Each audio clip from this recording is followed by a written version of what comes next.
I got a little bit inspired from our conversation last week where we were determining about the hindrances and the fetters. And Margaret, thank you for Bante G's list. I went back into a little further back where we've been before in Right Effort in Bante G's book. And there was a good sentence in there. We were discussing, like, how do the hindrances fit into the fetters? There's 10 fetters and, 5 hindrances, but they aren't all exactly the same. And let's see where that was. He had this great, let's see if I can figure out. I know I made some notes, so if I can find my notes in my skillful thinking, skillful speech, action, livelihood, effort. Here we go. We made ourselves carry on all the way almost to the end of the book, but I found it.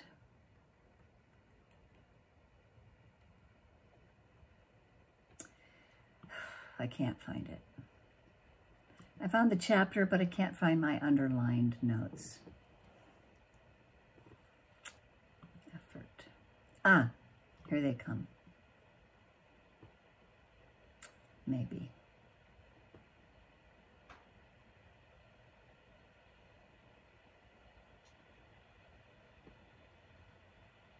Ah, here it is.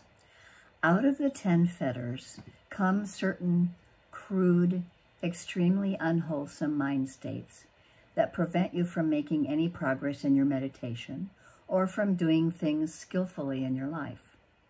We call these mind states hindrances. If a fetter is like wind, a hindrance would be like a tornado. The hindrances create havoc for meditators. The 5 hindrances that we know, greed, ill will, dullness and drowsiness, restlessness and worry and doubt, arise out of the fetters according to circumstances, flaring up like flames.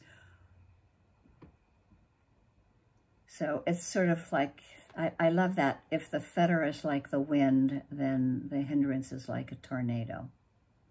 And that it can start as a single negative mind moment and then proliferate. And so the sooner that we catch this train of thought, the easier it is to stop it. And any time that hindrances are present, it's harder to make progress with mindfulness or concentration. But sometimes it gets developed beyond the initial stage. Maybe it's there as a fetter and then it bursts because we're sort of hanging on to it. That seems to be my issue with sleepiness. I'm sure that I don't investigate it soon enough and it turns into a tornado from a wind. And so, if it's gone past the initial stage of just being noted, then it's suggested that we take stronger measures. And so we look at the negative thought with complete mindfulness. And we give it our attention and we notice the impact that it has on the mind and the body. And then we notice how it blocks our mental development. I certainly see that. It's really hard not to see that with sleepiness and tired and dullness. And trying to look at the impermanent nature of the circumstances. Sometimes if it's ill will or we might be inadvertently sort of harming ourselves. I'm always dwelling on sloth and torpor. I look at that tiredness as a way that I am harming myself, that I don't have clear investigation about what's happening, and I'm in a confused, deluded state when I'm starting to fall to sleep. Or that can happen if you have a restless mind and you're busy. All of a sudden, instead of just noticing that the mind is restless, it becomes so restless that it sticks on something and goes from thing to thing. And the next thing you know, 10 minutes has gone by and it's turned into the tornado. And if we can put mindfulness fully on these hindrances or on the fetters, which are a few more key points besides just the 5 hindrances. And, we can notice that maybe it has an impermanent nature due to some circumstances that are arising. Something appears in the mind, or there might be a mood in the mind, a certain interest that I have to try to really pay attention to what's happening with that hindrance. I found that reflecting on the harm that I might cause myself by entertaining this negative thought, at least I haven't acted on it yet. I mean, when it comes to sleepiness and dullness, maybe I've caught myself before I've fallen asleep. Or if it comes to aversion to something, maybe I can catch it before I actually act and turn it into an action of some kind. And I think that the most difficult kind of negative thoughts to overcome are the ones that we don't notice until we're deeply entrenched. And these thoughts block the mind and prevent it from developing or just even brightening in that moment. And so sitting down to meditate and working with patience with the practice of mindfulness and concentration, sometimes we can't even focus our mind on the breath because there's some thought whirling around and around, and then sometimes we have to take stronger measures. There are stronger measures to be taken. There's a list of things to do that if thoughts persist, we really look hardly at them and we try to notice how they arise and pass away. Or we consider, one thing is to consider the loss of our,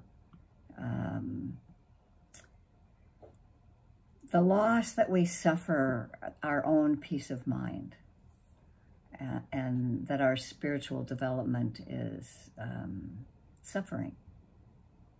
And so sometimes there's even places where the Buddha mentions calling up for a very strict method, that sometimes when we sit down and meditate, the mind is completely chaotic.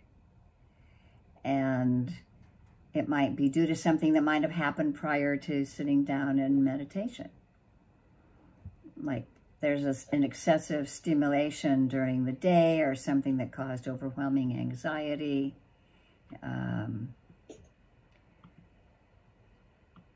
One of the things to do, it's like we can have a multiple hindrance attack. Lots of stuff can be going on at once. And one of the things that we can do is actually, in our minds, just really suppress it. Finally, he says, push it away. That we've looked at it, it's not, our techniques aren't working, and there's a certain skillful effort in really suppressing what's arising, because we've seen it tons of times before, or we're not getting anywhere with anything else.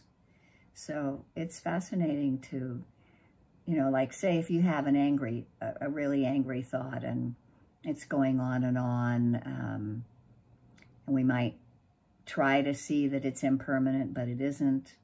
And it's carrying on, and it calls for this, more strict method. And so that multiple hindrance attack can be suppressed, really, by pushing it away. He even suggests sometimes of pulling your earlobes, jumping up and down. There's, it's pretty interesting, really.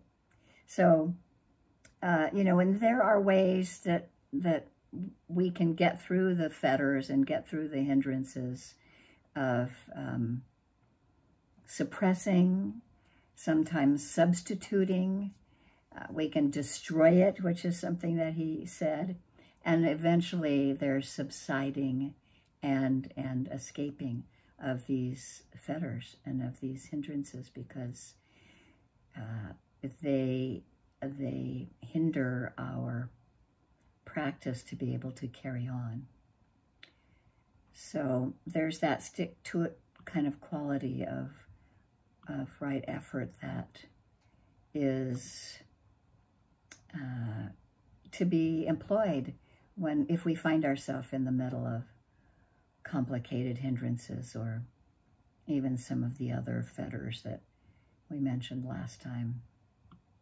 So I just wanted to sort of reinforce what we were talking about with hindrances and fetters. And before I stop on my little monologue, because I see your hand, Margaret. Here's one of the things that Bante Ji says. When you make a habit of pushing the fetters down, the suppressed fetters are weakened. Weakened fetters cause less trouble moment to moment and have less impact on your thinking process. The hindrances also calm down a bit. This respite creates more opportunity for insight to happen and make it more likely that some fetters will be destroyed when wisdom arises.